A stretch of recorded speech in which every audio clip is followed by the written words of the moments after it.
Oke, baik. Selamat pagi saya ucapkan kepada segenap pendengar dan pemirsa sekalian dimanapun Anda berada. Atau mungkin pada saat Anda mengakses ini, selamat siang atau selamat malam.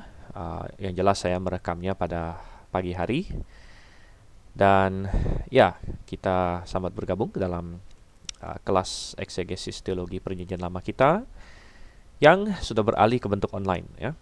Uh, Semenjak adanya PSBB atau instruksi dari baik gubernur maupun pemerintah pusat untuk meliburkan atau mengubah menjadi online sistem pembelajaran mulai dari TK, SD sampai ke perguruan tinggi. Sehingga GITS sebagai suatu institusi pembelajaran kita juga melaksanakan itu. Kita menghindari kelas yang fisik di mana banyak orang bisa berkumpul, dan kita melakukan kelas online. Ya, dan walaupun pandemi ini telah banyak mengganggu aktivitas kita, namun kita tetap mengucap syukur. Ya, dan kita tetap yakin bahwa Tuhan berkuasa atas pandemi ini, dan Dia mengizinkannya untuk satu hal, ya, tujuan Dia. Dan kita sebagai orang percaya, dengan adanya pandemi ini diingatkan bahwa rumah kita bukanlah di dunia ini. Rumah kita adalah di sorga, dan kita menantikan rumah kita di sorga itu dengan sangat rindu ya. Ya, di masa pandemi kita melihat ya ada kesakitan dan lain sebagainya, dan orang Kristen bisa sakit juga. Ya, dan kalau kita sakit tidak enak rasanya. Ya, apalagi kalau pandemi ya. Jangankan kena COVID, kalau misalnya kita ada tidak enak badan, kita rasanya tidak enak ya. Namun kita yakin dan percaya bahwa Tuhan bekerja dalam segala sesuatu untuk mendatangkan kebaikan bagi kita. Oke, sebelum berlanjut lebih jauh lagi, kita akan berdoa terlebih dahulu ya. Mari kita bersatu dalam doa. Bapa yang di surga, Tuhan, sungguh kami rindu untuk di tengah-tengah pandemi ini kami tidak menyia-nyiakan waktu.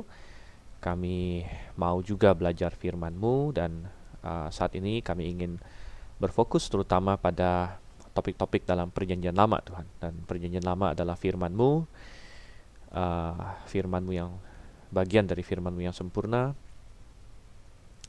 diinspirasikan oleh Roh Kudus-Mu. Oleh karena itu tolong kami, sertai kami agar kami mampu untuk memahaminya. Saya berdoa dalam nama Yesus Kristus. Amin. Oke, dan di dalam kelas teologi perjanjian lama ada banyak sekali topik yang bisa kita bahas ya dalam perjanjian lama.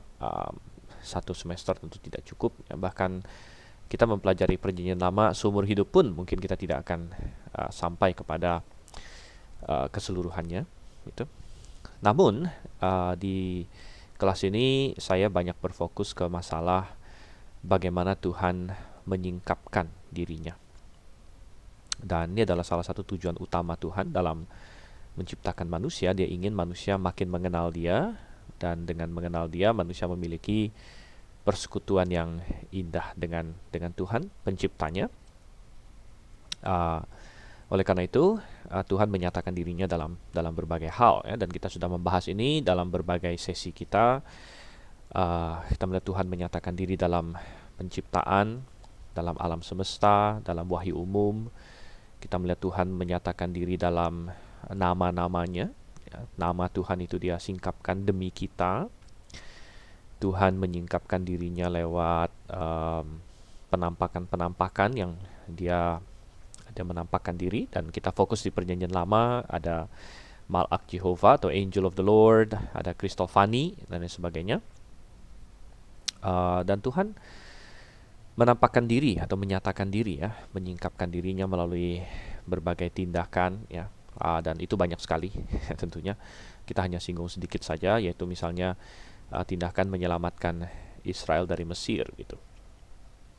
Itu adalah gambaran dari keselamatan. Minggu yang lalu kita ada masuk ke suatu topik, yaitu bagaimana Tuhan menyatakan dirinya melalui perjanjian ya, perjanjian. Jadi kata perjanjian, saya atur dulu di sini. Oke. Alkitab saya dan keyboard saya agak tumpang tindih. Ya, perjanjian tentunya dari bahasa Ibrani Brit, ya. Dan dari bahasa Ibrani Brit kita melihat di sini ada banyak ya. Tapi sebelum adanya kata Brit dipakai, sebenarnya sudah ada ya perjanjian yang paling pertama itu adalah di Taman Eden, dan di situ belum memakai kata Brit, tapi berupa suatu janji akan juru selamat. Nah, itu yang kita sebut sebagai proto-evangelium atau protevangelium saja. Ya, dan itu artinya Injil yang pertama itu ada di dalam Kejadian 3 ayat 15 mengenai benih perempuan. Itu sudah kita bahas, saya tidak akan panjang lebar lagi di situ. Kemudian ada yang disebut sebagai perjanjian Nuh. Perjanjian Nuh ini kita dapatkan di Kejadian 8 sampai 9, dan dalam perjanjian ini Tuhan berjanji tidak akan lagi memusnahkan bumi melalui air bah, ya. Nah, ini suatu perjanjian yang sangat indah, menggambarkan kasih karunia Tuhan tentunya yang berlimpah-limpah gitu. Dan menarik sekali bahwa kata kasih karunia di dalam perjanjian lama, dalam Alkitab bahkan, itu pertama kali muncul berkaitan dengan Nuh, ya. Dan Nuh dikatakan dia mendapat kasih karunia di hadapan Tuhan.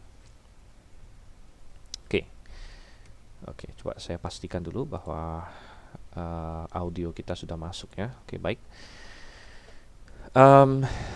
Kemudian kita ada membahas juga yang namanya perjanjian Abraham. Ya, jadi ini saya sedikit mengulang sampai ke ya bagian yang kita left off kemarin, sampai bagian mana. Dan perjanjian Abraham ini ada di banyak tempat ya. Tapi antara lain di Kejadian 12, Kejadian 15, Kejadian 22 ya, dan banyak lagi yang lain. Jadi ada di banyak tempat. Dan perjanjian Abraham terdiri dari beberapa bagian, di mana pertama ada bagian bahwa Tuhan akan memberikan tanah ya, kepada keturunan Abraham, memberikan tanah. Tuhan suruh Abraham keluar dari tanah nenek moyangnya, keluar dari tanah dia sudah mapan di situ ya. Dan Anda bisa bayangkan ini bukan keputusan yang gampang ya, tapi Abraham disuruh keluar dari situ dan kemudian pergi ke tanah yang Tuhan akan tunjukkan kepadanya. Dan Abraham bertindak dengan iman ya, dan dia pergi ke tanah itu, dan Tuhan berjanji untuk memberikan tanah itu ya kepada Abraham, dan akhirnya ini diperluas di dalam perjanjian Palestina. Oke, kita sudah bahas itu, dan salah satu poin yang kita bahas waktu itu adalah serangan orang-orang sekuler mungkin atau non-Kristen yang berkata bahwa Tuhan untuk memberikan tanah kepada Israel memusnahkan kaum Kanaan ya, dan kadang-kadang mereka menyerang moralnya Tuhan di situ. Tapi manusia tidak berada dalam posisi untuk menghakimi Tuhan ya, karena manusia sangat terbatas, manusia tidak tahu banyak hal. Tuhan adalah pencipta yang maha tahu. Bahkan kalau kita baca dalam Alkitab, Tuhan sengaja menunggu dan memberikan kesempatan bagi kaum Kanaan untuk bertobat.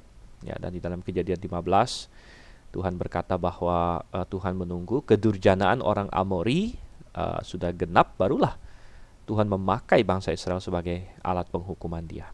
Gitu. Jadi tidak ada yang salah, lagi pula Tuhan memang berdaulat. Tuhan memang berdaulat terhadap hidup dan mati manusia. Ya, kadang-kadang Tuhan menghukum, ya, bahkan air bah saja Tuhan membunuh hampir semua manusia. Gitu. Sodom dan Gomora, ya, karena kejahatan mereka Tuhan hancurkan ya kota mereka sampai tunggang langgang. Gitu ya. Jadi tidak ada masalah di situ. Dan kalau ada orang Kanaan yang bertobat ya, dan berbalik kepada Tuhan, kita temukan Tuhan membuka lebar-lebar pintu keselamatan, dan ada contoh-contohnya, ada Rahab ya. Dan bahkan belakangan ya, di masa Daud misalnya kita membaca ada Uria orang Het. Nah, orang Het itu apa, saudara? Orang Het itu adalah salah satu dari bangsa Kanaan gitu ya. Tapi ternyata ada di antara mereka yang masuk bergabung dengan Israel. Contohnya Uria orang Het yang terkenal karena istrinya Batsheba diambil oleh Daud, ya. Ya, namun dia disebut Uria orang Het, mengindikasikan bahwa tadinya dia adalah orang yang bukan umat Tuhan, ya. Namun pintu terbuka, pintu terbuka, dan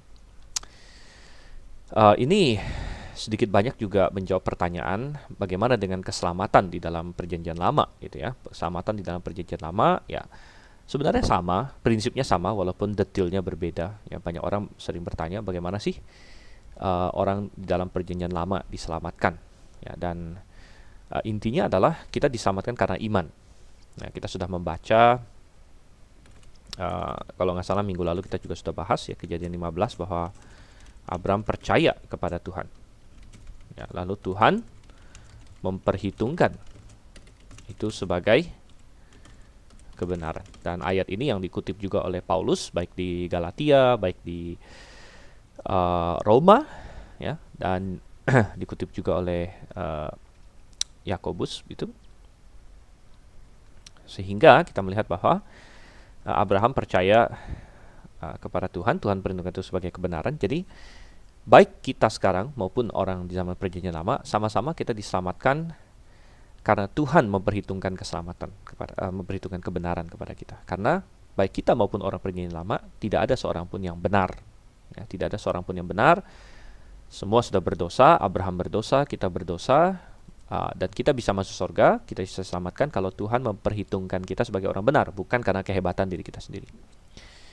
Dan atas dasar apa Tuhan mau memperhitungkan seseorang benar? Ya, sekali lagi, bukan karena kita hebat, kita mampu melakukan semua hukum Tuhan, ya, memenuhi standar Tuhan, bukan. Ya, melainkan berdasarkan iman, ya, berdasarkan iman, ya. Dan orang perjanjian lama harus beriman, demikian juga orang perjanjian baru. Ya, cuman memang pewahyuan yang diberikan kepada kita itu sudah jauh lebih banyak daripada pewahyuan di perjanjian lama.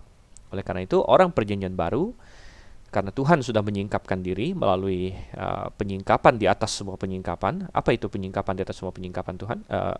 Saudara, penyingkapan di atas segala penyingkapan adalah ketika Tuhan Yesus datang, ya. Dan itu dipertegas dalam surat Ibrani pasal 1, di mana di waktu-waktu dahulu dikatakan Tuhan berbicara melalui nabi, melalui perantara-perantara, namun di zaman akhir katanya ia berbicara melalui anaknya, ya, Yesus Kristus. Jadi Tuhan sendiri datang. Makanya kita bilang penyingkapan di atas segala penyingkapan, gitu. Dan kita bisa katakan bahwa Tuhan Yesus sudah datang. Nah, jadi semua orang yang percaya Tuhan, ketika Tuhan datang, dia harus percaya kepada Tuhan yang datang itu, karena Tuhan menyatakan dirinya, gitu kan? Oleh karena itu di dalam perjanjian baru dikatakan di bawah kolong langit ini, ya, Kisah Rasul 4, tidak ada nama lain yang diberikan selain nama Yesus, yang dengannya orang bisa diselamatkan. Ya, mengapa? Karena Tuhan sudah datang, gitu, dan dia datang sebagai Yesus Kristus. Namun di dalam perjanjian lama sebenarnya sama di mana kita harus percaya kepada Tuhan juga. Ya, percaya kepada Tuhan, namun memang Tuhan belum datang menyingkapkan diri sebagai Yesus Kristus. Namun Tuhan menyingkapkan diri dalam berbagai hal. Ya, misalnya kepada Abraham, ya, atau kita lihat saja dari perjanjian-perjanjian ini. Protoevangelium, Tuhan menyingkapkan diri sebagai pribadi yang akan mengirimkan juru selamat melalui benih perempuan, ya, dan orang yang beriman kepada Tuhan mempercayai itu. Makanya kita percaya Adam dan Hawa diselamatkan karena mereka serius menanggapi janji Tuhan ketika Tuhan berkata benih perempuan akan meremukkan ular. Dan setelah peristiwa kejatuhan dalam dosa itu, iman dari Adam dan Hawa terlihat dari beberapa hal. Ya, pertama, Adam langsung memberi nama kepada istrinya, nama yang baru, dia kasih nama Hawa. Ya, sebelumnya dia hanya disebut perempuan saja, yaitu Isyah dalam bahasa Ibrani. Ya, tetapi setelah peristiwa kejatuhan dalam dosa, Adam memberikan nama Hawa kepada istrinya. Apa arti Hawa? Anda baca di Kejadian 3 ayat 5. Ya. Kejadian pasal 3 maksudnya. Anda baca di Kejadian pasal 3, Hawa artinya ibu dari segala yang hidup. Ya, dan memang Hawa itu dari akar kata sama dengan hau atau hai, ya, artinya hidup. Ibu dari segala yang hidup, berarti Adam menanggapi serius kata-kata Tuhan bahwa keselamatan akan datang dari benih wanita, gitu. Dan ketika Hawa melahirkan anak pertama, dikasih nama Kain. Kain artinya mendapat, ya. Dan dia berkata bahwa aku telah mendapat seorang anak laki-laki, dan dia mengira itu adalah Yehova. Ya, dikatakan et Yehova. Ya, et itu bisa berarti dengan, atau bisa berarti memang, atau semacam objek marker, gitu ya, objek marker. Jadi aku telah mendapat seorang anak laki-laki, ya, Tuhan maksudnya, gitu. Jadi ada indikasi, ya, bahwa Hawa mengira bahwa anak dia yang pertama itulah yang dijanjikan oleh Tuhan, juru selamat yang dijanjikan itu. Ya, dan memang waktu itu mereka belum tahu, ya, bahwa nanti akan datangnya ribuan tahun kemudian, yaitu Yesus Kristus dan sebagainya. Mereka belum tahu. Namun mereka percaya kepada janji Tuhan. Dan ini kontras dengan waktu mereka jatuh dalam dosa. Ketika mereka jatuh dalam dosa, mereka tidak percaya kata-kata Tuhan. Tuhan bilang, pada hari engkau makannya, engkau akan mati. Namun pada saat sudah jatuh dalam dosa, mereka diselamatkan karena mereka percaya kepada Tuhan. Ya, jadi keselamatan itu berdasarkan percaya kepada Tuhan. Ada orang yang punya konsep yang salah. Misalnya ada orang punya konsep bahwa di perjanjian baru diselamatkan oleh iman, di perjanjian lama diselamatkan oleh perbuatan, misalnya. Ya, itu salah. Ya, tidak pernah ada orang yang bisa diselamatkan karena perbuatannya. Ya, semua orang diselamatkan berdasarkan iman sebenarnya. Dan ini semua untuk menggarisbawahi yang tadi kita sempat singgung sedikit. Di dalam perjanjian lama, walaupun Israel adalah umat pilihan Tuhan, namun semua orang yang mau percaya kepada Tuhan, ya, itu akan diselamatkan. Ya. Nah, memang untuk bisa kenal Tuhan itu jauh lebih gampang kalau Anda ada di dalam Israel. Ya, karena Israel adalah tiang penopang dan dasar kebenaran. Ya, kalau di dalam perjanjian baru sekarang, apa tiang penopang dasar kebenaran? Jemaat. Ya, jemaat lokal adalah tiang penopang dasar kebenaran. Namun ingat bahwa keselamatan itu selalu adalah berdasarkan iman. Ya. Oleh karena itu di dalam PL, perjanjian lama, ya, orang memang kalau dia berada dalam Israel, dia lebih mudah mengenal Tuhan dan bisa menjadi percaya kepadanya. Namun tidak tertutup kemungkinan ada orang-orang di luar Israel yang bisa saja mengenal Tuhan dengan satu cara, apakah kesaksian dari Israel, ya, ataupun terutama kesaksian Israel, ya, dan sebagian mereka akhirnya bergabung dengan Israel. Tapi tidak tertutup kemungkinan ada yang di luar Israel. Kita bisa berpikir misalnya sebagian orang Niniwe mungkin yang dikhotbahi oleh Yunus bisa jadi diselamatkan. Orang-orang seperti ratu dari negeri selatan, Ratu Sheba yang datang mengunjungi Salomo, ya, kita bisa berasumsi bahwa dia belajar tentang Tuhannya Israel di situ. Dan ada banyak lagi yang lain. Nah, ada banyak juga yang akhirnya bergabung dengan Israel.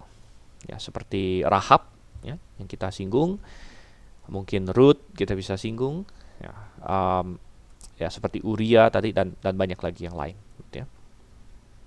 Nah, di zaman perjanjian baru sekarang serupa, ya, bisa nggak Anda diselamatkan di luar gereja? Ya, tentu bisa, karena bukan gereja yang menyelamatkan adalah Yesus Kristus. Ya. Dan asal seseorang percaya dengan iman yang tepat kepada Yesus Kristus, maka dia bisa diselamatkan. Namun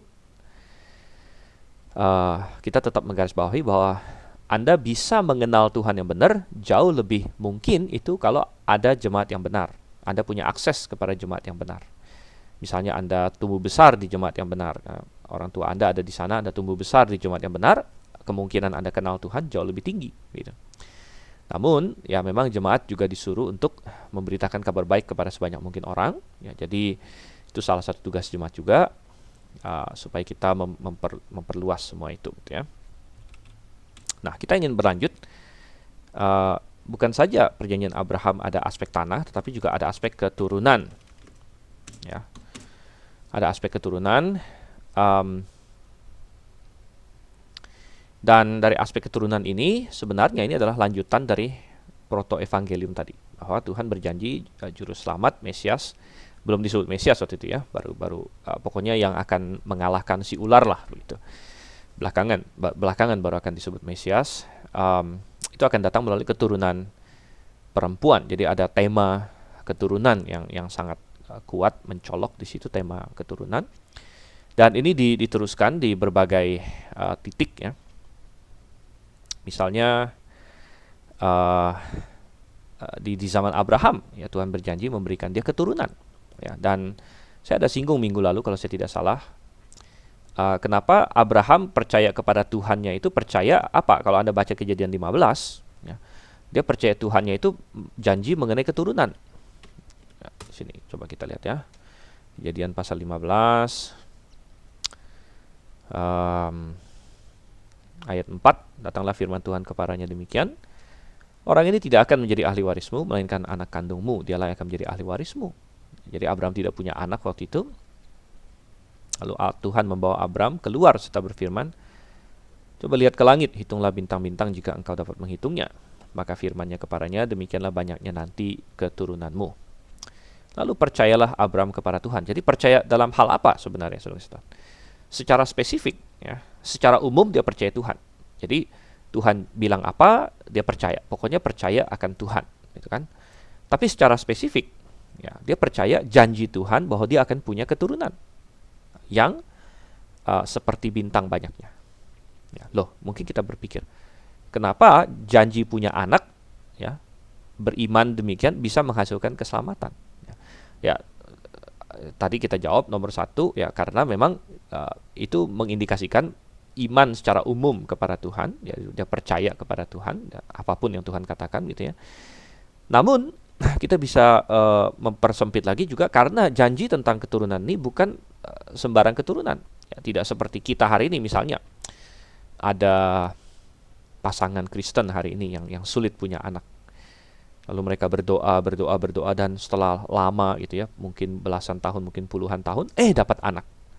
Mengucap syukur dong, ya mengucap syukur gitu. Dan saya kenal bahkan ada paman saya yang setelah, saya nggak tahu persis ya, belasan mungkin hampir 20 tahun dia berdoa minta anak dan akhirnya Tuhan berikan anak gitu.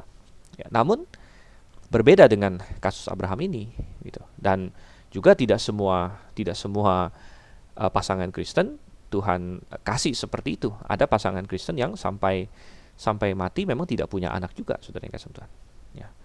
Tidak semua pasangan yang mandul Tuhan kasih anak gitu. Ada sebagian orang yang memang kehendak Tuhan bagi dia adalah dia tidak punya anak gitu. Tetapi untuk Abraham ini berbeda. Kenapa berbeda? Karena keturunan Abraham ini berhubungan dengan masalah keselamatan manusia, yaitu tadi melanjutkan keturunan perempuan. Jadi Tuhan bilang keturunan perempuan akan merembukan kepala ular, dan sepanjang sejarah Tuhan akan tambahkan terus informasi selanjutnya, keturunan siapa lagi begitu. Dan yang berikutnya Tuhan kasih informasi adalah keturunannya Abraham, atau waktu itu masih namanya Abram gitu ya, Abram atau Abraham. Jadi keturunan perempuan iya, keturunan Abram iya. Jadi dengan mempercayai eksistensi atau bakal terwujudnya janji keturunan ini, sebenarnya secara tidak langsung Abraham mempercayai janji datangnya juru selamat. Ya.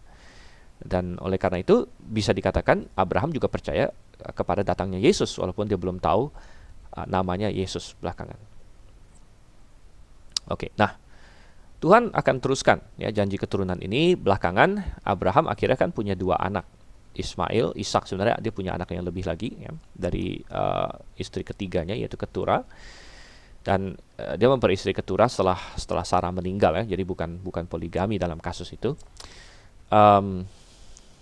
Jadi tapi Ismail dan Ishak ini kan karena Ismail anak pertama, akhirnya Tuhan tegaskan nanti belakangan, oh bukan dari Ismail, melainkan dari Ishak.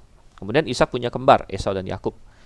Tuhan kembali pertegas keturunan Yakub yang akan menjadi penerus janji kedatangan Mesias itu. Jadi ada tema keturunan yang sangat mencolok gitu ya di dalam perjanjian lama.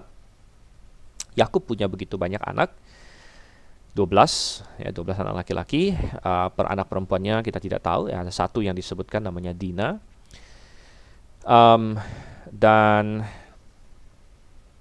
dari semua anaknya itu, yang mana yang Yakub indikasikan gitu kan sebagai penerus Mesias? Dan itu kita bisa baca di pasal 48-49 dari kitab Kejadian, bahwa akhirnya suku Yehuda ya, suku Yehuda. Gitu ya.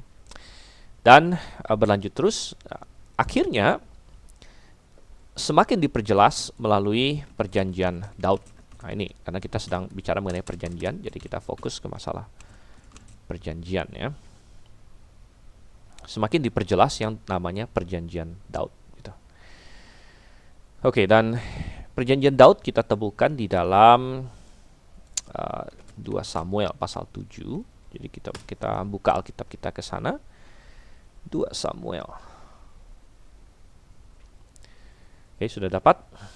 Anda saya harap bisa mengikuti ya, entah di layar atau Anda pegang Alkitab Anda sendiri. 2 Samuel pasal 7. Nah, ini ketika Daud sudah mapan, sudah aman tentram kekuasaannya, ketika raja telah menetap di rumahnya dan Tuhan telah mengaruniakan keamanan kepadanya terhadap semua musuhnya di sekeliling. Berkatalah raja kepada Nabi Nathan, "Lihatlah, aku ini diam dalam rumah dari kayu aras, padahal tabut Allah diam di bawah tenda." Dan ini menunjukkan ya hati Daud yang sangat mengasihi Tuhan. Jadi tidak percuma bahwa Daud dikasih julukan a man after God's own heart. Itu dalam bahasa Inggris ya, a man after God's own heart. Jadi seseorang yang sungguh berkenan pada hati Tuhan gitu ya. Dan ingat bahwa sebelum Daud jadi raja kan ada raja duluan, yaitu Saul ya. Saul adalah raja yang Tuhan berikan pada orang Israel sesuai dengan standar kemauan mereka, karena waktu mereka pertama minta raja, mereka meminta raja yang katanya supaya kami mirip dengan bangsa-bangsa lain. Nah, kadang-kadang saya masih ingat ya, waktu saya sekolah minggu atau lain sebagainya, ada guru-guru sekolah minggu yang mungkin menjelaskannya agak sedikit salah gitu ya. Dan mereka menjelaskan bahwa sebenarnya Israel tidak boleh minta raja, Tuhan tidak mau kasih mereka raja dan lain sebagainya. Sebenarnya tidak demikian juga ya, karena sebagaimana yang kita baca tadi. Oke, kita belum baca tapi tadi kita ada singgung ya. Kejadian pasal berapa? 49, coba kita lihat di sini. Di Kejadian pasal 49 ayat yang ke-8, ketika Yakub berbicara mengenai Yehuda, ketika dia membagi-bagi berkat dan dia menubuatkan masa depan mereka, dia sampai kepada Yehuda di Kejadian 49 ayat 8 dikatakan, "Yehuda, engkau akan dipuji oleh saudara-saudaramu, tanganmu akan menekan tengkuk musuhmu, kepadamu akan sujud anak-anak ayahmu. Yehuda adalah seperti anak singa, setelah menerkam engkau naik ke suatu tempat yang tinggi, hai anakku, ia meniarap dan berbaring seperti singa jantan atau seperti singa betina. Siapa yang berani membangunkannya?" Kemudian ayat 10, "Tongkat kerajaan tidak akan beranjak dari Yehuda ataupun lambang pemerintahan dari antara kakinya sampai dia datang yang berhak atasnya, maka kepadanya akan takluk bangsa-bangsa." Jadi tongkat kerajaan artinya Yakub sudah menubuatkan bahwa anak-anaknya akan menjadi suatu bangsa dan akan ada suatu bentuk kerajaan gitu ya. Jadi boleh dibilang bahwa sebenarnya Tuhan dari awal sudah merencanakan bahwa suatu saat Israel akan punya raja. Gitu. Itu sudah ada dalam rencana Tuhan. Oleh karena itu, tindakan orang Israel meminta raja tidak salah dengan sendirinya. Ya, tidak salah dengan sendirinya. Melainkan yang salah adalah motivasi mereka. Ya, motivasi mereka, dan itu terlihat dari kata-kata yang mereka pakai, di mana mereka berkata kepada Samuel, kalau Anda masih ingat, "Angkatlah bagi kami seorang raja supaya kami menjadi seperti bangsa-bangsa lain." Nah, ini yang salah gitu ya.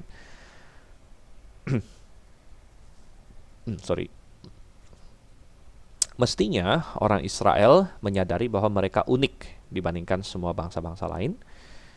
Mestinya orang Israel bangga dengan keunikan mereka, ya, bahwa mereka dituntun langsung oleh Tuhan. Dan pada waktu itu masa hakim-hakim ya.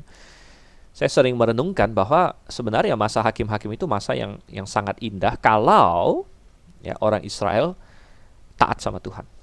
Ya, kalau orang Israel taat sama Tuhan, masa hakim-hakim adalah masa yang sangat indah sebenarnya. Kenapa? Karena ada kebebasan yang sangat luar biasa bagi setiap orang Israel begitu. Ya, sehingga ketika mereka minta raja, Tuhan kasih tahu Samuel, coba kasih tahu mereka dulu, raja itu punya hak loh. Ya. raja itu punya hak untuk tarik pajak. Raja bisa punya hak untuk ambil anak-anak kamu, rekrut jadi prajurit dia. Anak-anak perempuan diambil jadi pembantu dia, dayang-dayang dia, lain sebagainya.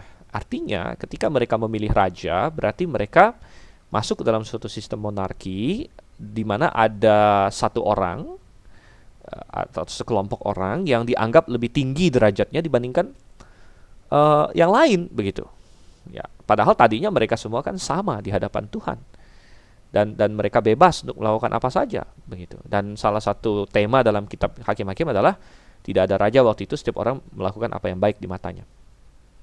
Nah, memang karena manusia sudah jatuh dalam dosa dan karena Israel tidak istilahnya tidak berpaut pada Tuhan, yang terjadi adalah ya banyak orang melakukan kejahatan.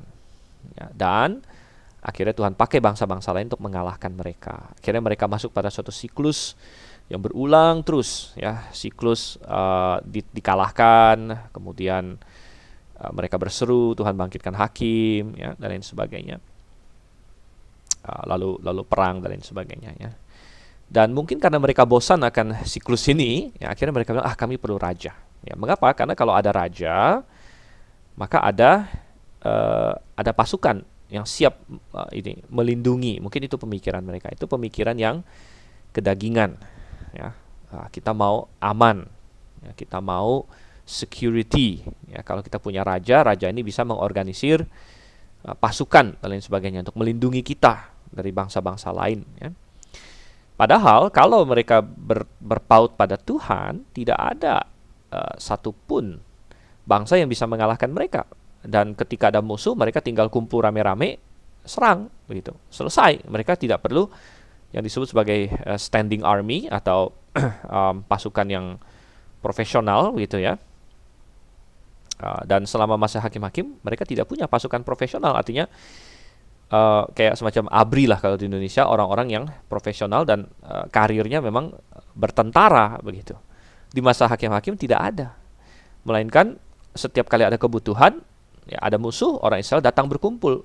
Ya, jadi benar-benar ketentaraan dari rakyat dan untuk rakyat, gitu. Kapan diperlukan, ya udah ngumpul rame-rame, gitu.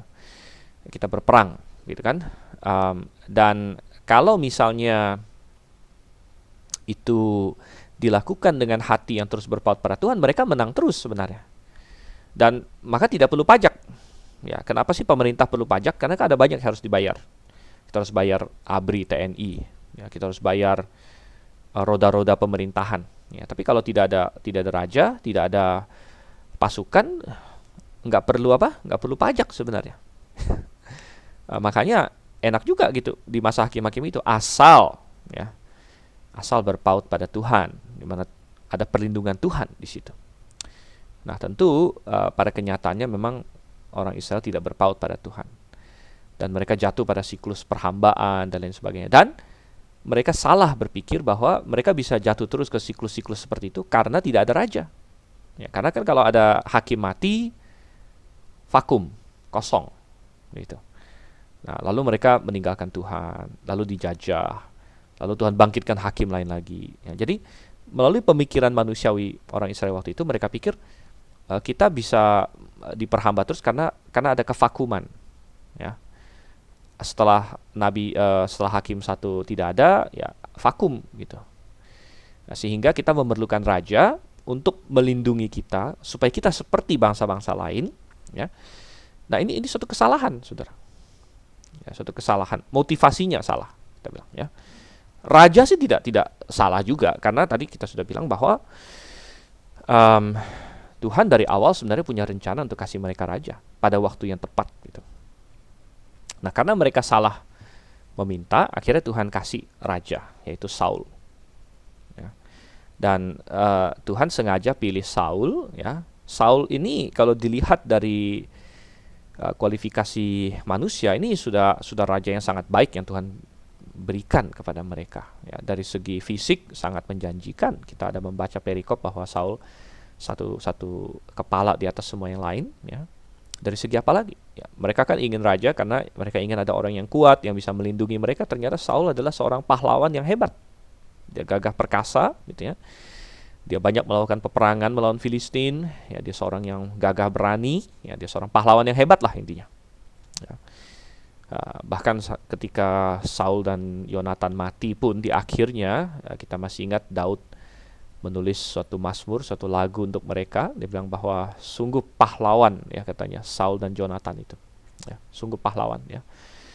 Dan kita bisa membayangkan ya di zaman itu, ini zaman yang perang bukan pakai tembak-tembakan tapi perang pakai pedang, tombak dan sebagainya. Wah, itu benar-benar pahlawan pada waktu itu ya. Orang harus menghadapi musuh langsung begitu. Ya, tetapi dari segi kualifikasi manusia Saul sangat sangat perfect ya.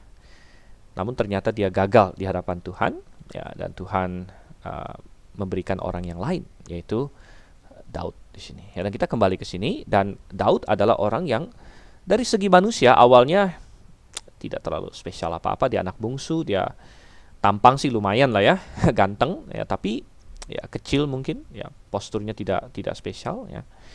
Namun dia punya hati yang mengasihi Tuhan. Ya. Nah itu sudah ada sejak dia muda sampai dia menjadi raja. Dia mengasihi Tuhan. Ya. Dan dia mengenal Tuhan. Ya. Wow, dia mengenal Tuhan. Kan semua pembahasan kita teologi Perjanjian Lama kan supaya kita makin mengenal Tuhan. Ya. Makin mengenal Tuhan. Daud menulis Mazmur. Ya. Mazmur ini adalah renungan yang sangat indah. Ini adalah puji-pujian penyembahan kepada Tuhan yang luar biasa. Ya. Dulu waktu saya masih muda atau masih orang Kristen yang sangat awal, saya membaca Mazmur kadang-kadang agak bosan rasanya. Ya. Ya, karena ya kadang-kadang agak abstrak ya. Tetapi makin saya dewasa dalam Tuhan, saya sangat menikmati Mazmur. Ya. Apalagi di masa-masa kesusahan. Dan memang benar ketika manusia tambah umur ya, dia makin mengenal yang namanya kesusahan. Nah, sekarang ini seluruh dunia sedang dilanda pandemi ya, COVID ya. Dan saya sangat menyarankan siapapun yang merasa tertekan ya, siapapun yang merasa dalam kesusahan ya, silakan baca kitab Mazmur ya. Karena Mazmur ditulis oleh Daud yang banyak mengalami kesusahan. Dan dia menjerit kepada Tuhan, dan dia berseru kepada Tuhan, dan dia dia berdoa sama Tuhan, ya. Dan Tuhan menjawab dia, gitu. Oleh karena itu sering kita berpikir, wah Daud kan enak ya jadi raja, dari muda sudah jadi raja, tapi dia mengalami begitu banyak hal. Ya. Oleh karena itu Mazmur adalah kitab yang sangat baik dibaca oleh orang Kristen, terutama orang Kristen yang menghadapi pencobaan hidup dan sebagainya. Dikatakan lagi di sini, kita lanjutkan ya di 2 Samuel 7, kita agak lari sana sini. Berkatalah Nathan kepada raja, baik, lakukanlah segala sesuatu yang dikandung hatimu, sebab Tuhan menyertai engkau. Nah, Nathan ini kayak nabi pribadinya Daud gitu ya, pelayan, pengkhotbah pribadinya Daud. Tapi pada malam itu juga datanglah firman Tuhan kepada Nathan demikian, pergilah katakanlah kepada hambaku Daud, beginilah firman Tuhan, masakan kau mendirikan rumah bagiku untuk kudiami? Rupanya Tuhan tahu maksud hati Daud. Ya, Daud mengasihi Tuhan, dia mau mendirikan rumah. Aku tidak pernah diam dalam rumah sejak aku menuntun orang Israel dari Mesir sampai hari ini. Tapi aku selalu mengembara dalam kemah sebagai kediaman. Selama aku mengembara bersama-sama seluruh orang Israel, pernahkah aku mengucapkan firman kepada salah seorang hakim orang Israel yang kuperintahkan menggembalakan umatku Israel demikian? Mengapa kamu tidak mendirikan bagiku rumah dari kayu aras? Oleh sebab itu beginilah kau katakan kepada hambaku Daud, beginilah firman Tuhan semesta alam, akulah yang mengambil engkau dari padang ketika menggiring kambing domba untuk menjadi raja atas umatku Israel. Ya, jadi Tuhan mengingatkan bahwa semua yang Daud miliki, ya, bahkan itu adalah berkat Tuhan. Begitu. Aku telah menyertai engkau di segala tempat yang kau jalani dan telah melenyapkan segala musuhmu dari depanmu. Aku membuat besar namamu seperti nama orang-orang besar yang ada di bumi. Aku menentukan tempat bagi umatku Israel dan menanamkannya sehingga ia dapat diam di tempatnya sendiri dan dengan tidak lagi dikejutkan dan tidak pula ditindas oleh orang-orang lalim seperti dahulu. Sejak aku mengangkat hakim-hakim atas umatku Israel, aku mengaruniakan keamanan kepadamu daripada semua musuhmu, juga diberitahukan Tuhan kepadamu, Tuhan akan memberikan keturunan kepadamu. Nah ini kembali. Jadi kita kembali ke tema keturunan. Karena kita sedang di ini ya, perjanjian Abraham di sini. Kita bicara mengenai keturunan Abraham, kemudian dipertegas dalam perjanjian Daud. Jadi bukan saja Mesias akan datang melalui keturunan perempuan, keturunan Abraham, keturunan Ishak, keturunan Yakub, keturunan Yehuda, ya, tetapi juga keturunan Daud di sini. Ya, juga diberitahukan Tuhan kepadamu, Tuhan akan memberikan keturunan kepadamu, dan kita bisa bilang dari sini dimulai apa yang sering disebut sebagai perjanjian Daud, Davidic Covenant. Ya, Davidic Covenant. Apa isinya? Apabila umurmu sudah genap dan engkau telah mendapat perhentian bersama-sama dengan nenek moyangmu, maka aku akan membangkitkan keturunanmu yang kemudian, ya, anak kandungmu, dan aku akan mengokohkan kerajaannya. Dan sekilas ini bisa jadi mengacu kepada Salomo, ya, karena Salomo lah yang akan melanjutkan tahta Daud atau dinasti Daud. Namun walaupun Salomo menggenapi sebagian ini, penggenapan finalnya bukanlah pada Salomo, ya. Karena kita akan lihat nanti ayat 13, dialah yang akan mendirikan rumah bagi namaku. Oke, ini digenapi oleh Salomo. Salomo akan mendirikan bait suci, dan aku akan mengokohkan tata kerajaannya untuk selama-lamanya. Nah, untuk selama-lamanya ini tidak mungkin digenapi oleh Salomo. Ya, tidak mungkin digenapi oleh Salomo, karena Salomo tidak hidup selama-lamanya. Ya, jadi tahta kerajaannya ya tidak mungkin selama-lamanya, gitu. Jadi Salomo menggenapi sebagian ini. Jadi di dalam perjanjian lama kadang-kadang kita mendapatkan ada nubuat-nubuat yang digenapi, ada penggenapan jangka pendek, ada penggenapan jangka panjang. Salomo menggenapi ini sebagian, tapi ini akan digenapi oleh Yesus Kristus nanti. Ya. Yesus Kristus lah nanti keturunan Daud yang dimaksud itu, yang ultimate itu, yang akan memberikan keselamatan, ya, yang akan menggenapi perjanjian Abraham dan perjanjian Daud. Dan dia akan menjadi raja selama-lamanya. Dan dia memang akan mendirikan bait suci juga. Dia akan mendirikan rumah bagi Tuhan. Kapan Yesus Kristus akan mendirikan bait suci? Yesus Kristus akan mendirikan bait suci di masa milenium nanti.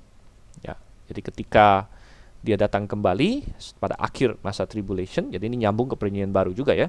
Jadi memang kalau kita ngomong teologi perjanjian lama, seringkali mau tidak mau kita nyambung ke perjanjian baru sebenarnya. Karena memang sambung menyambung. Ya, firman Tuhan sambung menyambung. Dan di akhir dari masa tribulasi, Tuhan Yesus akan datang bersama dengan orang-orang yang sudah di rapture 7 tahun sebelumnya. Akan turun, mendirikan kerajaan di muka bumi, dan akan mendirikan bait suci yang kita sebut bait suci milenium. Ya, jadi Tuhan Yesus juga akan mendirikan bait suci. Ya, walaupun Salomo memang ada mendirikan bait suci. Lalu dikatakan lagi di sini, aku akan menjadi bapaknya dan ia akan menjadi anakku. Oke. Ini bisa digenapi Salomo, tapi terutama digenapi oleh Yesus Kristus. Ya, dan kita ingat bahwa ketika Tuhan Yesus di atas muka bumi ini, Allah Bapa beberapa kali ya secara audible mengokohkan, ya, baik itu pada baptisan Yesus, pada saat dia di gunung transfigurasi, ada suara yang dari sorga berseru, inilah anakku yang kukasihi, kepadanya lah aku berkenan, katanya. Nah, apabila ia melakukan kesalahan, maka aku akan menghukum dia dengan rotan yang dipakai orang dan dengan pukulan yang diberikan anak manusia. Ya, dan ini jelas di ini ya, digenapi oleh Salomo karena Tuhan Yesus tidak berdosa, gitu ya. Namun, ya, ada satu pandangan juga yang berkata Tuhan Yesus bisa juga menggenapi ini dalam pengertian bukan bahwa Tuhan Yesus melakukan kesalahan, namun dia menanggung kesalahan manusia. Ya, menanggung kesalahan manusia pada dirinya. Nah, kalau Salomo memang dia ada berbuat salah. Ya, Salomo kan manusia, jadi dia ada bersalah dan kita tahu dia bersalah, dia punya istri banyak, kemudian dia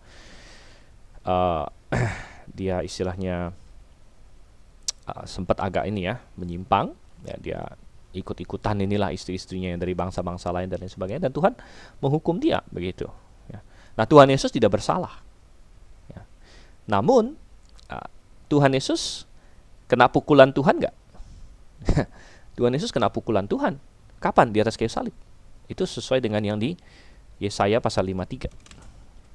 Ya. Yesaya pasal 53. Nah, ini tentang Tuhan Yesus ya. Ayat 4, tetapi sesungguhnya penyakit kita lah yang ditanggungnya, kesengsaraan kita dipikulnya, padahal kita mengira dia kena tulah, dipukul dan ditindas Allah. Ya. Tapi dia tertikam oleh karena pemberontakan kita, ia diremukkan oleh karena kejahatan kita, ganjaran yang mendatangkan keselamatan bagi kita ditimpakan kepadanya, dan oleh bilur-bilurnya kita menjadi sembuh. Ya, jadi kembali ke 2 Samuel 7 di sini.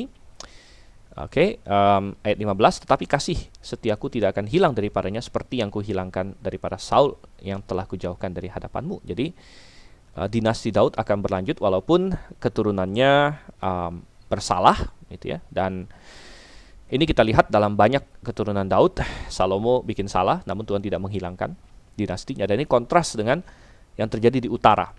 Ya, kita tahu dalam sejarah Israel nanti, saya tuliskan ya, dalam sejarah Israel, kerajaan akan terbelah dua. Yang pertama adalah kerajaan utara yang disebut Israel atau Efraim, karena memang terdiri dari 10 suku. Ya, jadi mayoritas dipimpin oleh suku Efraim. Kemudian ada kerajaan selatan yang disebut Yehuda, ya, terdiri dari 2 suku, yaitu Yehuda dan Benyamin di situ. Dan ada semacam stabilitas di selatan karena dinasti Daud ya, bertahan terus. Namun kalau kita baca di utara, wah itu silih berganti. Ya, pertama Yerobeam beberapa keturunan, beberapa jenjang dinasti hancur digantikan ya, oleh dinasti lain. Ada dinasti yang hanya bertahan sangat sebentar, ada yang hanya hitungan bulan, ada yang hitungan hari bahkan. Jadi raja hitungan hari dan sebagainya. Tapi tidak demikian dengan dinasti Daud ya, sebagaimana yang Tuhan janjikan kepadanya. Namun klimaksnya kita sampai di ayat 16. Keluarga dan kerajaanmu akan kokoh untuk selama-lamanya di hadapanmu, tatamu akan kokoh untuk selama-lamanya. Jadi bagaimana ini bisa begini? Keluarga dan kerajaanmu akan kokoh selama-lamanya di hadapanku. Dan dinasti Daud boleh dibilang sudah berhenti ketika Israel atau Yehuda, Yerusalem dihancurkan oleh Nebukadnezar. Raja yang terakhir kan si ini Zedekia, gitu ya. Dan setelah itu Israel belum pernah punya raja lagi, apalagi raja dari keturunan Daud, gitu. Namun ya ini baru akan digenapi memang oleh Yesus Kristus. Akan digenapi oleh Yesus Kristus, dan akan digenapi di kerajaan 1000 tahun. Oleh karena itu kita adalah orang-orang yang percaya kerajaan 1000 tahun. Kita tidak berkata bahwa kerajaan 1000 tahun sudah di cancel atau diubah oleh Tuhan, ya tidak. Ya. Jadi ini adalah keturunan perjanjian Daud, dan perjanjian Daud ini mengindikasikan banyak hal ya, mengindikasikan rencana penyelamatan Tuhan yang semakin Tuhan singkapkan, ya bahwa akan datang Mesias akan jadi raja, dia akan menjadi raja, dia akan datang dalam garis keturunan Daud, dinasti Daud dan lain sebagainya. Ya, dan ada satu hal yang kadang-kadang ditanya. Tadi kita singgung mengenai Saul ya, apalagi di ayat 16 tadi juga ada disinggung ya. Kasih setiaku tidak akan hilang daripadanya seperti yang kuhilangkan daripada Saul yang telah kujauhkan dari hadapanmu. Dan ada sebagian orang bertanya seperti ini. Kok Tuhan bisa seperti itu ya? Terutama dikaitkan dengan satu raja-raja misalnya ya. Bukan satu raja-raja. 1 Samuel 13.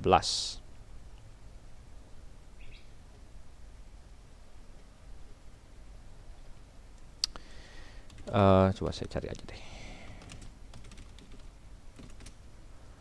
Oke, ini dia.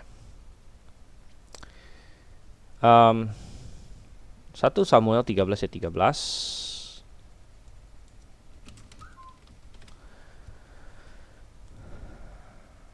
Dan ini adalah kesalahan besar Saul pertama, dan Saul ada bikin 2 kesalahan besar sebelum Tuhan campakkan dia dan mengurapi Daud sebagai raja.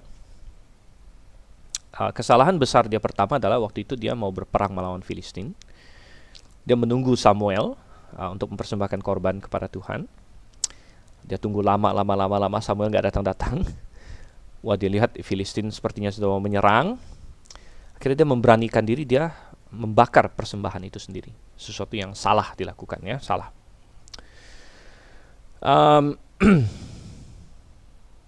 Akhirnya Samuel datang tidak lama setelah dia mempersembahkan korban itu, dan Samuel marah. Ya, Samuel bertanya kepada dia, apa yang telah engkau perbuat? Dia 11 di sini ya. Lalu Saul kasih alasan, ya karena engkau lama sih datangnya ya, dan aku lihat rakyat berserak-serak. Nah, ayat 13 di sini. Kata Samuel kepada Saul, perbuatanmu itu bodoh. Ya, perbuatanmu itu bodoh. Engkau tidak mengikuti perintah Tuhan Allahmu yang diperintahkannya kepadamu. Sebab sedianya Tuhan mengokohkan kerajaanmu atas orang Israel untuk selama-lamanya. Tapi sekarang kerajaanmu tidak akan tetap. Tuhan telah memilih seorang yang berkenan di hatinya, dan Tuhan telah menunjuk dia menjadi raja atas umatnya, karena engkau tidak mengikuti apa yang diperintahkan Tuhan kepadamu.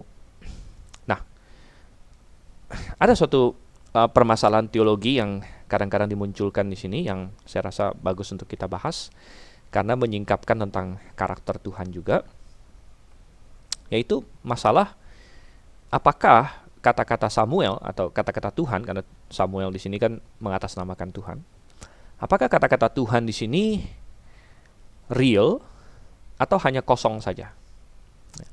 Apakah kata-kata Tuhan di sini memiliki bobot real atau hanya penghibur atau PHP orang bilang ya, pemberi harapan palsu? Maksudnya begini, saudara kasih Tuhan. Tuhan bilang sama Saul, andai kata kamu setia sama Tuhan, Tuhan akan mengokohkan kerajaanmu atas orang Israel untuk selama-lamanya. Artinya, Saul berpotensi untuk menjadi seperti Daud. Ya, karena tadi di 2 Samuel 7 kan, perjanjian Daud kita bilang, Tuhan berjanji mengokohkan kerajaan Daud sampai selama-lamanya. Dan itu akan digenapi oleh Mesias. Karena siapa lagi yang mampu memerintah selama-lamanya kalau bukan Mesias? Gitu. Dan Tuhan di sini bilang sama Saul, kalau kamu setia sama Tuhan, sedianya Tuhan mengokohkan kerajaanmu atas orang Israel untuk selama-lamanya, begitu ya. Dalam bahasa Inggrisnya, for now would the Lord have established thy kingdom upon Israel forever. Nah, yang sering dipertanyakan adalah apakah ini suatu janji yang real atau tidak? Mengapa? Mengapa dipermasalahkan? Karena begini. Kita sudah baca tadi, kita sudah buka Kejadian pasal 49. Tuhan berjanji bahwa tongkat kerajaan itu akan ada di suku apa? Di suku Yehuda. Ya, jadi coba saya tuliskan lah ya. Saya tuliskan di notepad di sini permasalahannya ya. Atau kita bilang Kejadian pasal 49, kerajaan diberikan,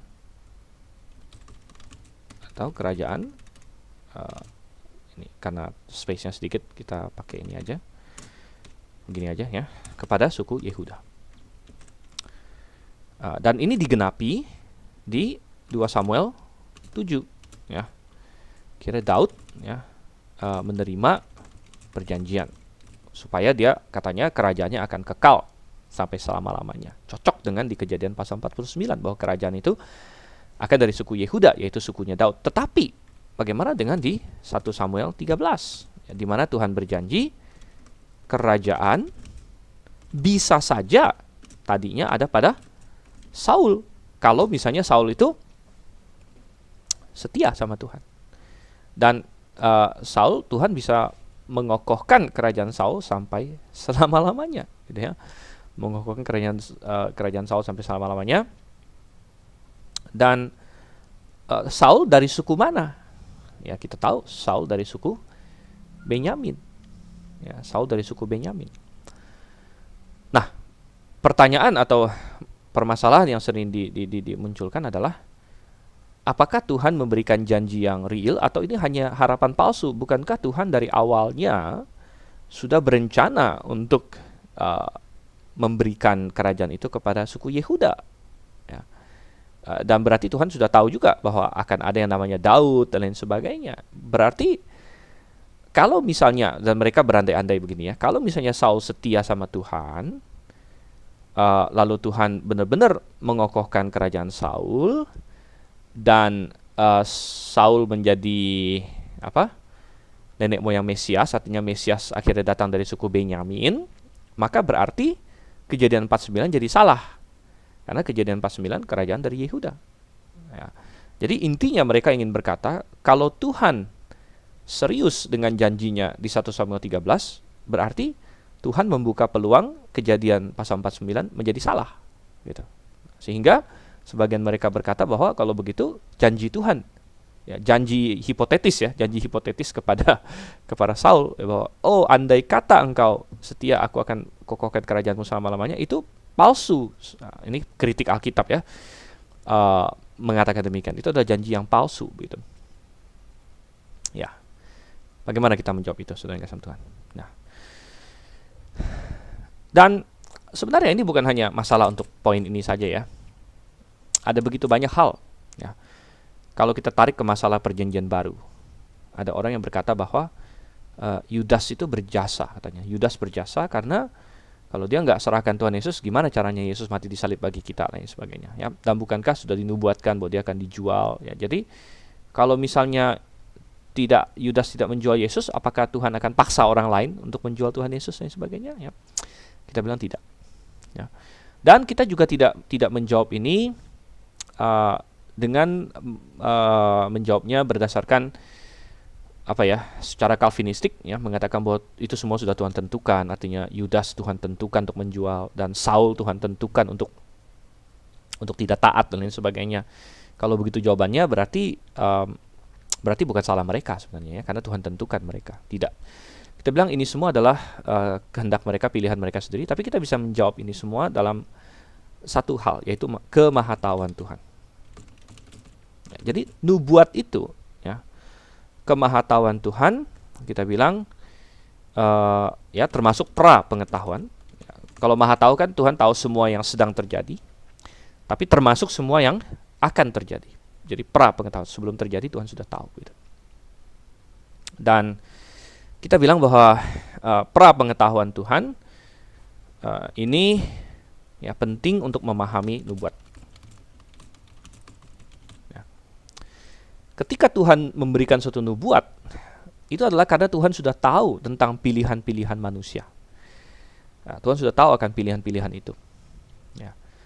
Ketika Tuhan bernubuat tentang Daud misalnya, ya, itu karena Tuhan sudah tahu tentang Daud. Tuhan sudah tahu tentang keturunan Daud. Tuhan tahu, ya, pilihan-pilihan mereka semuanya Tuhan sudah tahu. Nah, demikian juga dengan Saul. Ya. Artinya, ketika Tuhan di Kejadian 49 menubuatkan kerajaan akan datang dari mana, Tuhan sudah tahu tentang Saul, Tuhan sudah tahu tentang Daud, begitu. Dan itu Tuhan tahu pilihan mereka masing-masing. Tuhan sudah tahu Saul akan memberontak kepadanya, Daud akan setia kepadanya. Sehingga Tuhan memberikan nubuat di Kejadian 49 bahwa kerajaan akan datang dari Yehuda.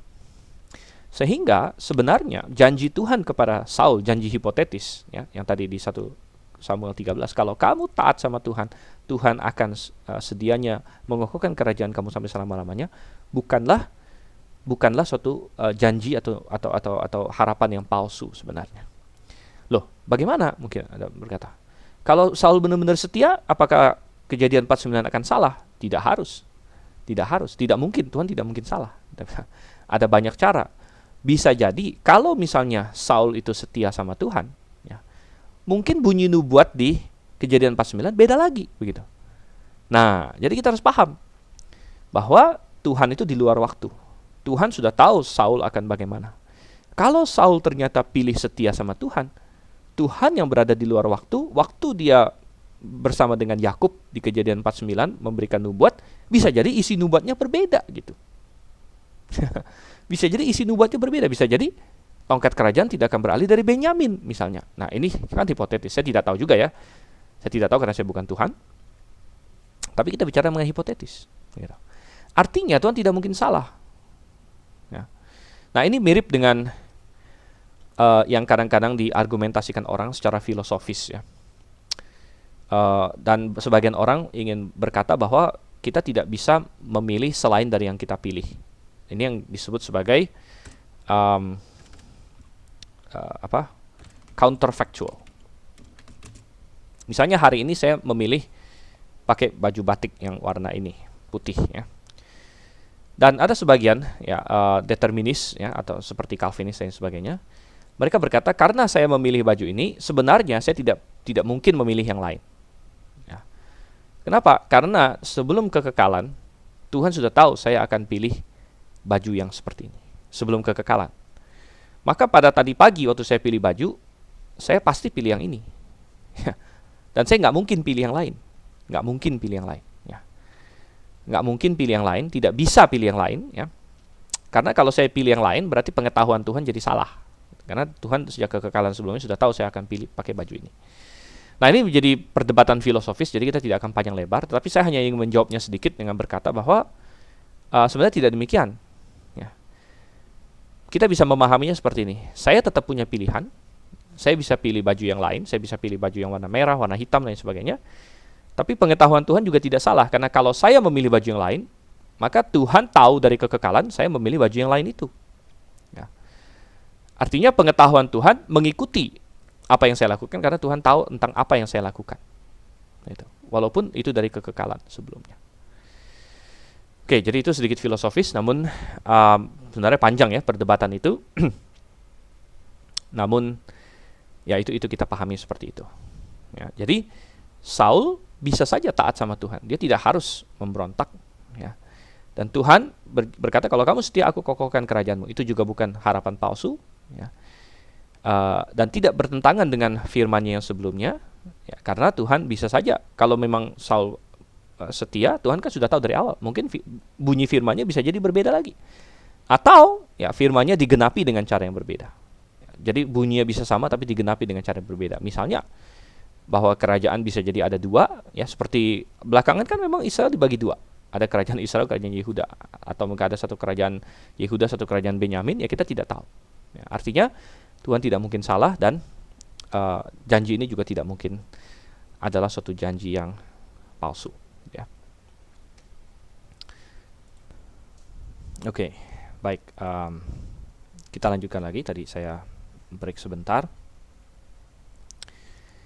Ya, kita sedang masih dalam ini ya, masalah perjanjian dan bagaimana perjanjian itu menyingkapkan Tuhan. Kita masih dalam perjanjian Abraham yang diperluas dalam namanya perjanjian Palestina mengenai tanah. Kemudian perjanjian Daud yaitu mengenai keturunan. Dan yang ketiga adalah berkat keselamatan. Ya, berkat ya, tapi berkat ini terutama keselamatan, tapi ada lain-lainnya juga selain keselamatan ya. Nah, ini masuk ke dalam apa yang kita sebut perjanjian baru. Oke. Bahwa di dalam perjanjian Abraham itu ada berkat, itu terlihat jelas kalau kita kembali ke Kejadian 12. Aku akan, ayat 2 misalnya, aku akan membuat engkau menjadi bangsa yang besar dan memberkati engkau serta membuat namamu masyhur dan engkau akan menjadi berkat. Aku akan memberkati orang-orang yang memberkati engkau dan mengutuk orang-orang yang mengutuk engkau, dan olehmu semua kaum di bumi akan mendapat berkat. Jadi ada pernyataan berkat di sini ya. Olehmu semua bangsa di bumi akan mendapat berkat.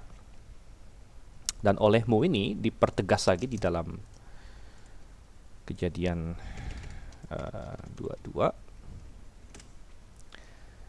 Oke. Dan ini adalah setelah Abraham mempertunjukkan bahwa dia rela untuk mempersembahkan Ishak sekalipun.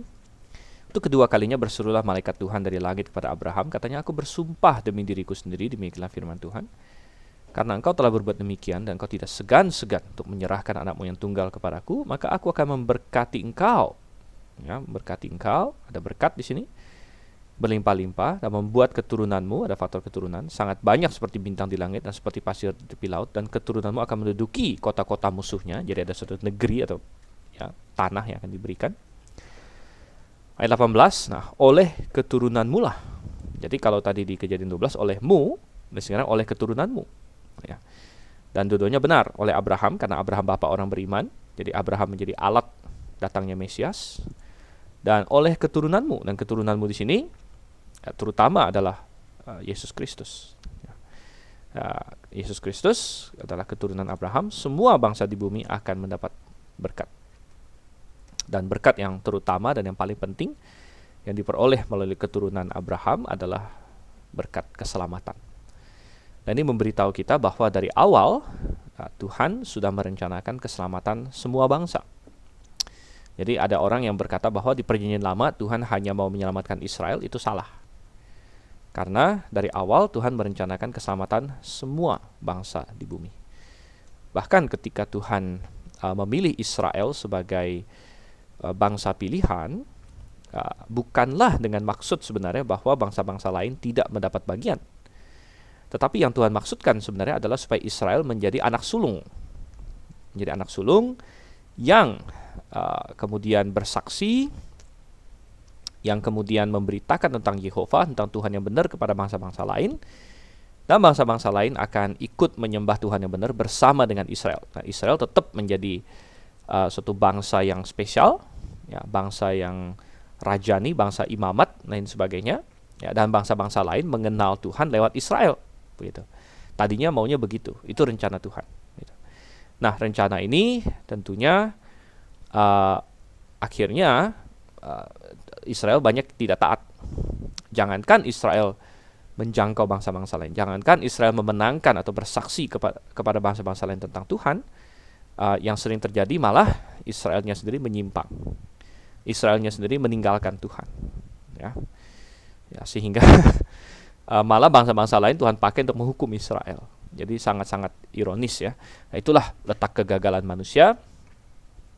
Tetapi dalam insiden-insiden tertentu atau pada masa-masa tertentu, desain ini sebenarnya sudah mulai kelihatan ya, terutama di zamannya Daud dan Salomo yang bisa kita bilang sebagai puncak masa keemasan dari Israel begitu. Ya, di masa Salomo kita membaca bahwa semua bangsa di bumi, semua raja-raja, semua berlomba-lomba, sangat senang untuk menghadap Salomo untuk mengetahui tentang hikmat dia, ya, tentang akal budi dia yang Tuhan berikan begitu.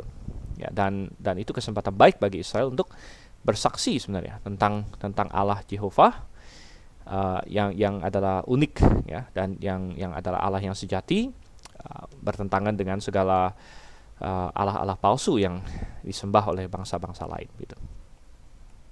Nah, tetapi kita melihat di sini Tuhan sudah merencanakan keselamatan bangsa-bangsa, dan ini diperluas di dalam yang disebut sebagai perjanjian baru.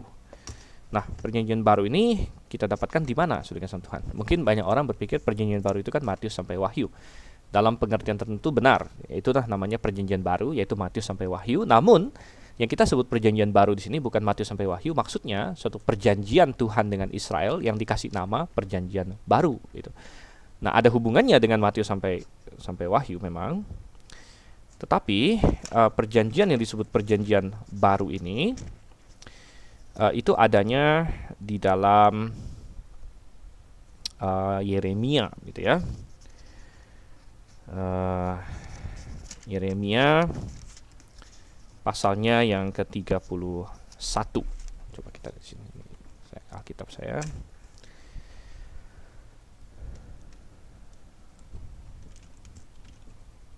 Oke, Yeremia 31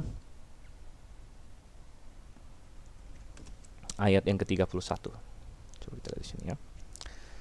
Dikatakan di sini, sesungguhnya akan datang waktunya, demikianlah firman Tuhan, aku akan mengadakan perjanjian baru. Nah, ini istilah perjanjian baru ya, sebenarnya akarnya itu dari istilah ini. Jadi a new covenant. Ya, new covenant. Jadi perjanjian itu kan brit ya. Tadi ini kata brit dalam bahasa Ibrani, brit hadashah. Ya, hadashah artinya baru dalam bahasa Ibrani.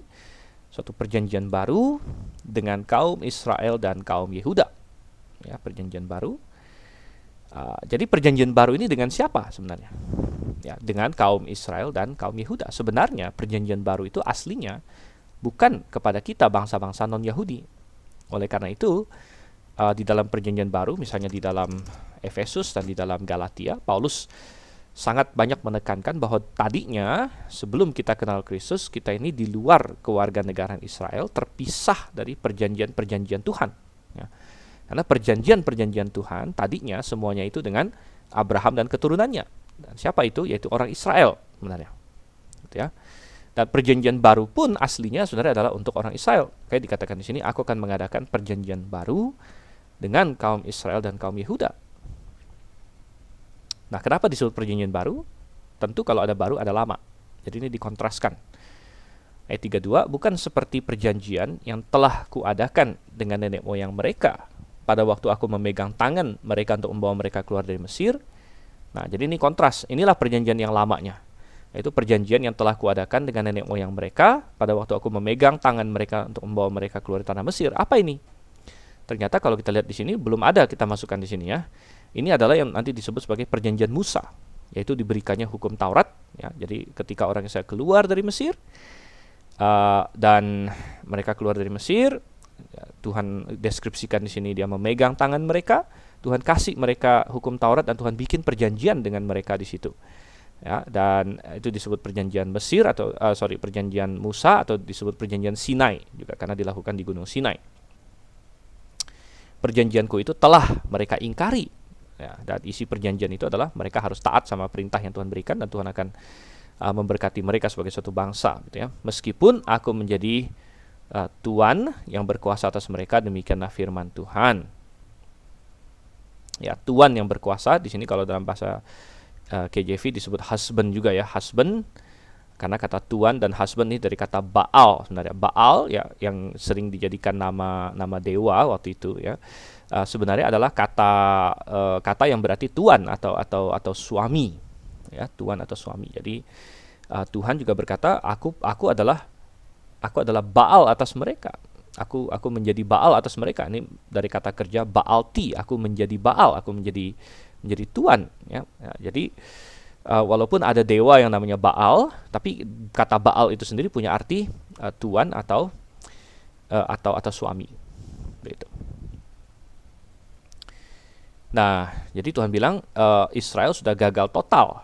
Ya, nanti kita akan lihat mungkin minggu depan kita akan membahas hukum ya. Jadi kita sudah masuk ke perjanjian. Hari ini kita sudah sampai ke perjanjian yang baru di sini. Minggu depan kita akan bahas ya, kalau Tuhan berkenan, hukum dan bagaimana Tuhan menyatakan diri melalui hukum, dan hukum itu berkaitan dengan perjanjian Musa ya, atau perjanjian Sinai di situ. Ya, dan orang Israel gagal melakukan hukum. Ya, kita juga gagal melakukan hukum sebenarnya. Sehingga Tuhan bilang, wah nggak bisa berdasarkan perjanjian itu. Oleh karena itu aku akan membuat perjanjian yang baru. Nah, sebenarnya perjanjian baru ini didasarkan kepada perjanjian Abraham juga. Ya, jadi dibilang baru sekali juga ya memang baru, tapi ada dasarnya, ada fondasinya di situ.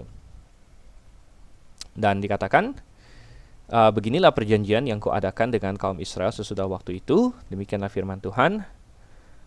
Aku akan menaruh Tauratku dalam batin mereka dan menuliskannya dalam hati mereka. Wow, ya sangat indah sekali. Karena di perjanjian Musa, perjanjian Sinai, Tuhan kasih Taurat dalam loh batu. Ini yang harus kamu lakukan ya. Jadi secara eksternal mereka diharuskan. Namun kenyataannya mereka gagal. Ya. Nah, Tuhan berjanji di perjanjian baru ini Tuhan akan taruh dalam hati mereka. Jadi secara internal ada perubahan internal. Dan rupanya ini berkaitan dengan keselamatan, ini berkaitan dengan kelahiran kembali sebenarnya sama Tuhan. Jadi, saya tuliskan di sini. Perjanjian baru berkaitan dengan menjanjikan, kita bilang kelahiran baru atau kelahiran kembali disebut.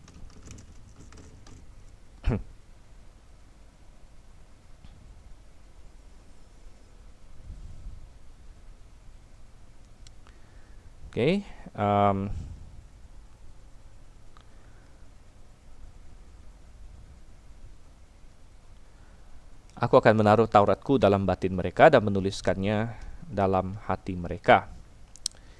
Maka aku akan menjadi Allah mereka dan mereka akan menjadi umatku. Akan ada hubungan pribadi. Dan itu yang Tuhan inginkan, yang kita sebut dari awal. Kenapa Tuhan ingin menciptakan manusia? Tuhan ingin punya hubungan pribadi, manusianya mengenal Tuhan. Ya, Tuhan juga punya hubungan kasih mengasihi dengan manusia yang diciptakan, yang dengan bebas mengasihi Tuhan kembali dan menerima Tuhan dan percaya kepada Tuhan. Dan tidak usah lagi orang mengajar sesamanya atau mengajar saudaranya dengan mengatakan kenallah Tuhan. So, mereka semua besar kecil akan mengenal aku, demikianlah firman Tuhan. So, aku akan mengampuni kesalahan mereka dan tidak lagi mengingat dosa mereka. Oke, jadi di sini ada ini ya, perubahan internal, kelahiran kembali, dan ada pengampunan dosa, mengampuni kesalahan dan tidak mengingat dosa mereka. Sebenarnya perjanjian baru ini belum selesai sampai di sini, dan walaupun seringkali pembahasannya di stop sampai ayat 34, tapi sebenarnya berlanjut ke ayat 35 ya. Dan ayat 35 dan seterusnya ini berbicara mengenai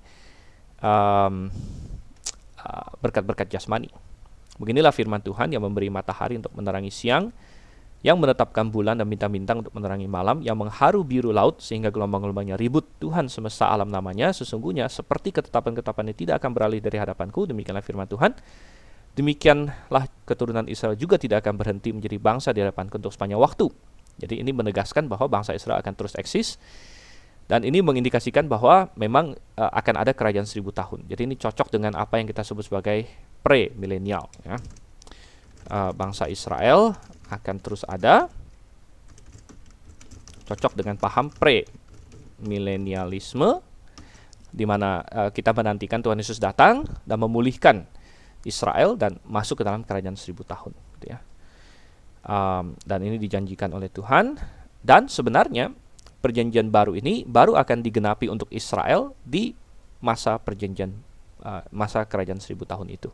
Baru akan digenapi di masa kerajaan 1000 tahun. Tetapi sebelum masa 1000 tahun, yaitu kita di masa gereja sekarang, jadi kita bilang ya, perjanjian baru akan digenapi secara ultimate ya, pada masa 1000 tahun ya, tetapi sudah mulai dinikmati oleh orang yang percaya Yesus di zaman gereja ini. Ya, di zaman gereja. Jadi memang aslinya ini sebenarnya untuk Israel. Kita tadinya tidak masuk karena kita bukan Israel, gitu ya. Namun di dalam Yesus, kalau kita percaya Yesus, kita menjadi berada di dalam Yesus. Dan Yesus itulah inti dari perjanjian baru. Yesus adalah Israel sejati, dan Yesus adalah yang memungkinkan perjanjian baru. Makanya ketika Tuhan Yesus mau mati, mau disalibkan di atas kayu salib, dia berkata di malam sebelumnya, dia bikin perjamuan Tuhan. Dia berkata, inilah darahku, darah yang dicurahkan untuk perjanjian baru, dia bilang ya. Jadi kematian Tuhan Yesus itulah yang memungkinkan perjanjian baru, karena kematian Tuhan Yesus memungkinkan Tuhan mengampuni kesalahan, yang tadi di ayat 34, mengampuni kesalahan, tidak lagi mengingat dosa, karena ada penebusan di atas kayu salib gitu. Nah, kita baru mendapatkannya setelah kita percaya kepada Yesus. Israel yang tadinya mestinya mendapatkan perjanjian baru ini malah menolak Yesus, sehingga Israel secara bangsa, secara nasional tidak mendapatkannya. Tapi bukan berarti perjanjian ini batal ya. Tuhan dengan tegas ya mengatakan bahwa sampai dengan matahari berlalu pun, katanya ya, Israel tetap akan ada gitu. Jadi Israel akan bertobat di masa depan, terutama di masa tribulation, dan memasuki masa kerajaan 1000 tahun. Israel akan bertobat, dan nanti perjanjian baru akan genap segenap-genapnya pada masa itu. Tapi kita sudah mulai mencicipi terlebih dahulu gitu, apa yang dikatakan di sini. Dan perjanjian baru ini juga muncul di ini ya. Nah, kita sudah ada sedikit membahas mengenai perjanjian baru ini sebenarnya di kelas sebelumnya, atau di teologi perjanjian baru. Oh ya, di semester sebelumnya, saya lupa. Semester sebelumnya kita teologi perjanjian baru, kita ada membahas ini ya. Tapi nggak apa-apa, kita teologi perjanjian lama kita singgung sedikit lagi.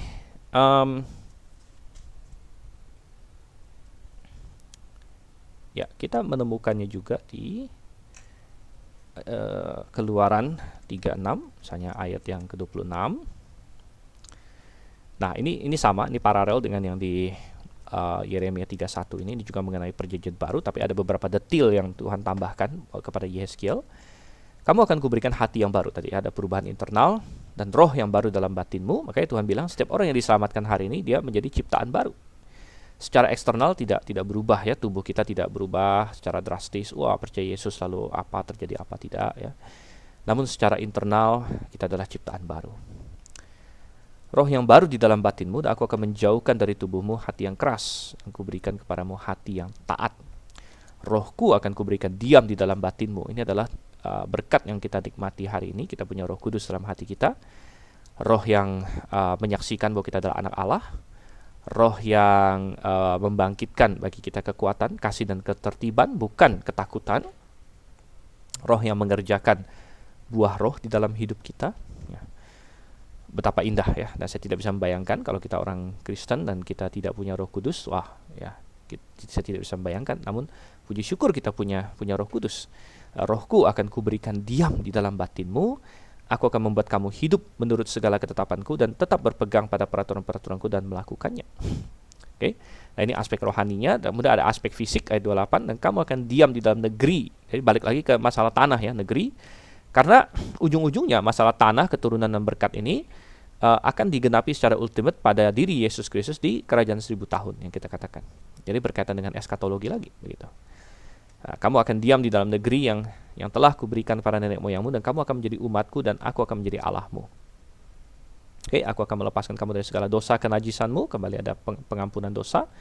Aku akan menumbuhkan gandum serta memperbanyaknya. Aku tidak lagi mendatangkan kelaparan atasmu, ada kemakmuran di masa kerajaan 1000 tahun dan lain sebagainya. Jadi yang aspek-aspek fisiknya akan seperti ya, gandum, kemudian pohon, ya, buah dan lain sebagainya, itu akan digenapi di masa kerajaan 1000 tahun. Namun aspek rohaninya sudah mulai bisa kita rasakan hari ini kalau kita percaya kepada Yesus Kristus. Artinya kita sudah mendapatkan depositnya, begitulah ya, depositnya.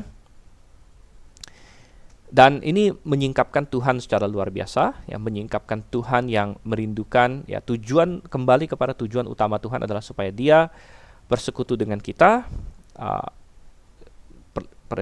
bersekutu yang sedemikian intim sehingga Roh Kudus ya masuk ke dalam diri kita, ada di dalam hati kita.